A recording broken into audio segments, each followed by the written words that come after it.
আজ আমরা কথা বলবো বাংলা সাহিত্যের এক নিবৃত্তিচারী কবি, যিনি নিঃশব্দে লিখে গিয়েছেন বাংলা কবিতার নতুন এক ভাষা। তিনি জীবনানন্দ দাশ। 1899 সালের 17 ফেব্রুয়ারি বরিশালে জন্ম নেন জীবনানন্দ দাশ। ব্রাহ্ম সমাজের পরিবারে বাবা সত্যানন্দ ছিলেন শিক্ষক, মা কুসুম কুমারী দাস ছিলেন কবি। তার লেখা কবিতা আমাদের দেশে হবে সেই ছেলে কবে আজও শিশুদের কণ্ঠে বেজে ওঠে।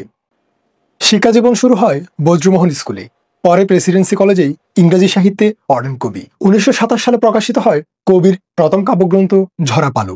প্রথম দিকে রবীন্দ্র প্রভাব থাকলেও অল্প সময়ে তিনি নিজে আলাদা কাব্যের ভাষা গড়ে তোলেন। জীবনানন্দ দাশের কবিতায় বারবার ফিরে আসে প্রকৃতি, নিঃসঙ্গতা আর সময়ের বেদনা।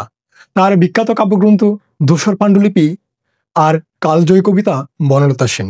জীবন দশায় তিনি মাত্র 7টি কাব্যগ্রন্থ প্রকাশ করেন, কিন্তু মৃত্যুর পর পাওয়া যায় শত শত কবিতা, 21টি উপন্যাস, 108টি ছোট গল্প। 1930 সালে তিনি লাবণ্য দাসকে বিয়ে করেন। তাদের সংসার ছিল আর্থিক টানাপোড়েনের, কিন্তু কবি ছিলেন নীরব, নির্লিপ্ত, লিখে গেছেন অবিরত। 1952 সালে বনলতা সেন শ্রেষ্ঠ কাব্যগ্রন্থ হিসেবে স্বীকৃতি পায়।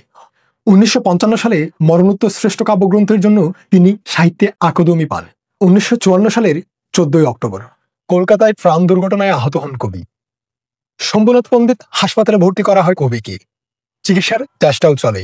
22 অক্টোবর রাত 11:35 চিরবিদায় নেন কবি জীবনানন্দ দাশ। তিনি ছিলেন নীরব এক কবি, চঞ্চলতার ভিড়ে নয়, বরং প্রকৃতির নিভৃত সৌন্দর্যে, একাকিত্বে আর সময়ের গভীরে খুঁজে নিয়েছিলেন কবিতার ভাষা। আজও তার কবিতা আমাদের মনে করিয়ে দেয় শব্দের বাইরে এক নিঃশব্দের সৌন্দর্য আছে।